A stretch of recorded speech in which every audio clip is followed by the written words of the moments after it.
Hello there, right here we have a brand new 1.15 snapshot that was just released. This is 1.15 pre-release 2, and with the pre-releases, they aren't always releasing them on Wednesday. They're just trying to release them as soon as they have a bunch of bug fixes to show to the community. Then they want our feedback on it so that they can go ahead and fix some more bugs. Now they did say that they're going to come up with a 1.15 full release on December 10th. So make sure if you still recognize some major bugs in the game, go ahead and report them. And hopefully they'll be fixed before the full release. In this video, we will be reviewing all the changes that came with the newest snapshot. And remember guys, every Wednesday and Friday, we do the snapshot testing stream with the viewers. You guys can hop on to our creative world as we mess around with the newest changes. So if you haven't already followed me on Twitch, go ahead and do that. And guys, I am using my new microphone. So if you have any suggestions on how to tweak it, let me know down in the comments. Now let's get into all the new changes with 1.15 pre-release 2.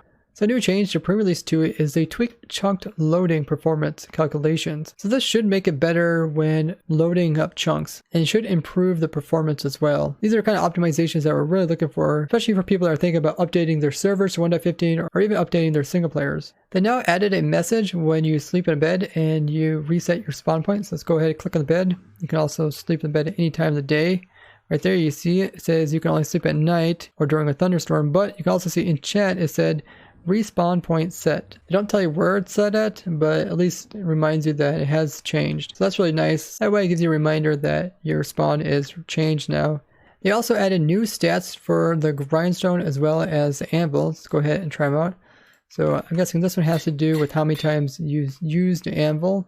And let's go ahead and try the grindstone as well. And let's check our statistics. So here's one of them, interactions with the anvil. You can see it had one interaction with the anvil. And here's the interactions with a grindstone, another new statistic. You can see it's counting up my statistics. So yeah, very cool. I love the stats in the game. It just gives you more interactions to kind of see how far you come in your world. And as you guys know, on the ProtoTech server, we love to keep track of our stats and compare them with the other members. They fixed a problem to do with horses.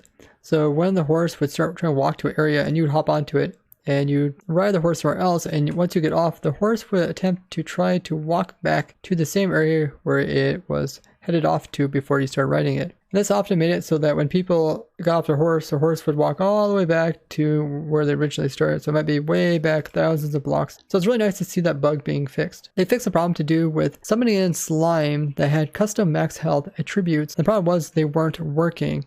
I noticed a little problem to do with slime. It looks like their texture is kind of like flickering on the very bottom when they're hitting the ground. You kind of see the colorings kind of changing right down there. So the rendering of them isn't quite right.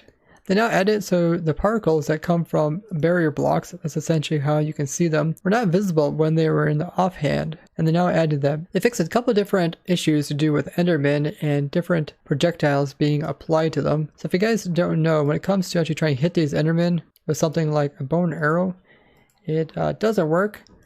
They essentially teleport away in most circumstances instantly. But if you have them out here in the void where they can't teleport anywhere, they'll actually just reflect your arrow.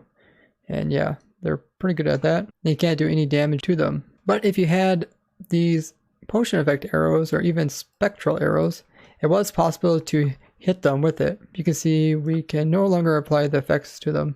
And it was also saying that the arrow did hit and playing the hit arrow sound against Enderman.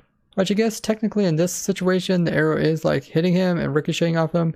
You can also see the arrow ricocheting off the player because anybody in creative will also ricochet arrows. Now there is a really strange bug that's in the game. Recently they changed it so that splash water bottles will affect blazes as well as Endermen. I guess they didn't really test it because when you tried to apply the effect onto Enderman, it will do absolutely nothing. Even in situations like this where he can't teleport. And if you don't think the Enderman is supposed to be affected by projectiles, they should be at least affected by lingering potion, which is technically an entity. So if we press F3 plus B, but you'll notice that even the lingering potions don't do any type of effect cloud for the Enderman, and they don't damage them whatsoever. I find this pretty strange because they actually said that water bottles, when used to kill Endermen, will now make Endermen drop XPs, but yeah, it's impossible to hit up with them. So it'd be a really nice thing if this would get fixed. So I went ahead and wrote a bug report for this, and you can find it down below. And be sure to go ahead and upvote it, because hopefully it'll get fixed. That way we can actually use splash water bottles to damage Endermen. Very similar to like using water in a bucket. Like if you put water right here, you can see it damages him. They also fixed these problems to do with tridents applied to these guys. You see they'll no longer bounce off of him, instead they'll go straight through him. So it's kind of different than like the arrows, which do bounce off of him. They now made it so that escape will allow you to go kind of backwards. So if you're on this page while creating a new world and you hit escape, it'll take you to this page instead of taking it all the way back to the actual menu. They fixed an annoying bug that has been in the game for a little while, which is fire charges are actually being used up in creative when you are applying them. And it made it pretty annoying because a lot of people use this to update buds and eventually run out of fire charges even though you're in creative. They fixed a bug to do with the Elder Garden and applying their haste effect. That little particle effect comes over the player when the effect is applied to them. And that little symbol of the Guardian that kind of swishes past the screen was actually being placed too high on the screen. So let's see if we can get the effect applied to us. There you see it. So it looks nice. It starts nice and large. To the bottom, there's a problem with foxes being able to spawn in giant tree taiga, but not the spruce variation. So if we go over here a little ways, you can see now it's called giant spruce taiga. And you can see it right here. Another really difference between the two biomes is the tree types are more spruce kind of shape. You guys see these long, slender Christmas tree-like ones. So now you can get foxes to spawn in both biomes. So they fixed it so that tame foxes won't only defend the player against mobs that shoot arrows, like skeletons. They'll also do other ones. Let's go ahead and just summon in something like a endermite. It should be something easy enough for this guy to attack. There it is. And let's go into survival mode. And the endermite should attack us. It does. It hurt me. Oh yeah, the fox is attacking it back. That is awesome. That is amazing. So they're become quite a bit more useful then. Hey, horse. Horse, want to join us down here? Because these guys can also be given the looting sword, unlike wolves, which also attack stuff that attacks you. But wolves are a little bit different. They will automatically attack skeletons. The fox won't automatically attack skeletons. If we summon in like a wither skeleton, you notice the fox won't automatically attack it. He only attacks stuff that attacks the player. That's a common question you guys ask me, if you can just give the fox a looting 3 sword and then have him attack stuff, but he won't attack it on himself. You'd have to have the wither skeleton attack you, and then he'd come in and attack the wither skeleton. We did design a farm that would allow a fox to use looting through on the wither skeleton, but it wasn't very efficient, so we never made a video about it. If you guys don't know how to get tame foxes, you take 2 wild ones and you breed them up and you'll get a baby one. And this one will be kind of tame towards you, and if you want to, you can increase his growth by feeding him more berries. So now he's grown, and now he's kind of trusting the player. He's not completely tame, but he will actually defend the player. There was kind of a glitch when the player would sleep in a bed. If there was something above his head, like a sea lantern, it caused the player to kind of go into sneaky mode. There has been other weird glitches to do with beds in the past, like putting blocks like this would actually make the player get pushed out. But now you can see you can't even sleep in a bed like this. It says it's obstructed. Even this one's obstructed. If you do this, it still says obstructed. So yeah, the best you can do is have 2 air above it. That's something that has changed as well. They fixed a quirkiness that I've shown you guys quite a few times, which is when you're creative and you fly over top of something like soul sand or honey blocks, it would slow the player down. And now you can see that no longer occurs. So if I even do F3 plus B to show my hitbox and go into this mode, you can see I'm really close to it. It's not giving me any kind of slowness effect. Let's see if they also did this with slime as well. Yeah, slime is not giving me any slowness either. That is nice because the bug was kind of annoying when just building in creative. There was a problem that when you throw items and they slide down the honey block, they weren't producing any particles. So let me show you with a player. So my player goes down, you can see the particles that are coming from my feet as I slide down it. Now let's try a wither skeleton. Oh yeah, you can see particles coming off him now. But I don't see any particles coming from like items. But maybe they just never introduced that. There was a rendering problem to do with ender pearls. When you throw them, there's this kind of cooldown. You can see it slowly move from the top to the bottom when you throw an ender pearl. Go ahead and watch it. That cooldown bar was actually solid white, and this is the problem we've seen in the past, and it's fixed once again. They also changed it so that when you throw items up against the honey blocks and they start sliding down, they were keeping their horizontal momentum, meaning that if you threw it at an angle like this, they were zipping across and flying off the other side very easily, and weren't being slowed down horizontally when applied to the slime. But now when I throw it with a little bit of a side motion, you can see they do move to the side, but they move just as slow as if they're moving downwards. So it makes you wonder if they fixed it so that slime will also push entities from the side, or if that is still broken in the game. Let's put a lever here. Yeah. I'm pressed up against the slime. It's not moving me. That definitely needs to be fixed as we're getting really close to the full release and honey blocks still don't work properly.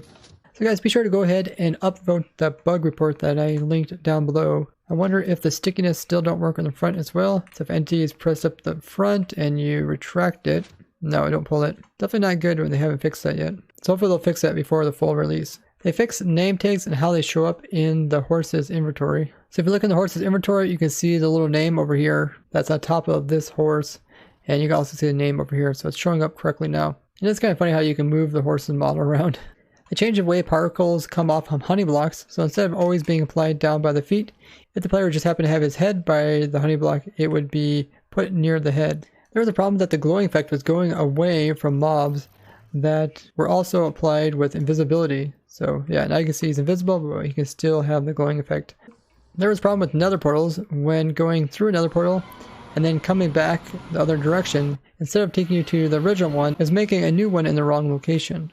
The nausea effect was making it so that when a player would break stuff, it would show up incorrectly. And they went ahead and fixed that. The little hand animation which occurs when placing fire with a fire charge was also being applied when trying to use it on water. You can see it's no longer doing that, so it has been fixed. The smooth lighting effect wasn't applying towards beds and chest in the previous snapshots. That looks really good. Creepers as well as TNT when lit were flashing differently than before. Now there's this bug in the game where you ignite TNT with the player and a mob dies from it, it will drop the XPs, as you've seen there. But if you ignite a creeper and it blows up, any mobs nearby will not drop any XPs. Let's go ahead and do it here. So ignite that by the player. You see don't drop any XPs. So I wrote a bug report for that, and I would really appreciate if you guys go ahead and upvote it, because it makes sense that TNT as well as creepers lit by the player should act the same. And both should allow XPs to be dropped by anything they kill. So hopefully that'll get fixed pretty soon. They fixed a bug to do with players crashing when they get close to gateway portals. Let's go ahead and just stick our head in it, and yeah. There was some inconsistency with jungle trees growing. Instead of growing up to heights as high as 12 blocks, they were only going up to 10. And they said they went ahead and changed this back. Overall, like I said, it's a pretty good snapshot. They fixed a lot of kind of bugs that you would definitely run into the game. Also added some new features. I'm really hoping they fix problems like with the honey blocks not having all the features that they talked about, and other little bugs that are inconsistent across the board. And if you guys know of any other bugs that are still in the game, be sure to go ahead and update the version in which they are still broken in. That way the developers will make sure to look at them before the full release comes out. And make sure to go ahead and drop the video a like, as well as share it so that people know about the new changes to 1.15, as it will be coming out pretty soon. I'd like to thank you guys for watching, and bye-bye!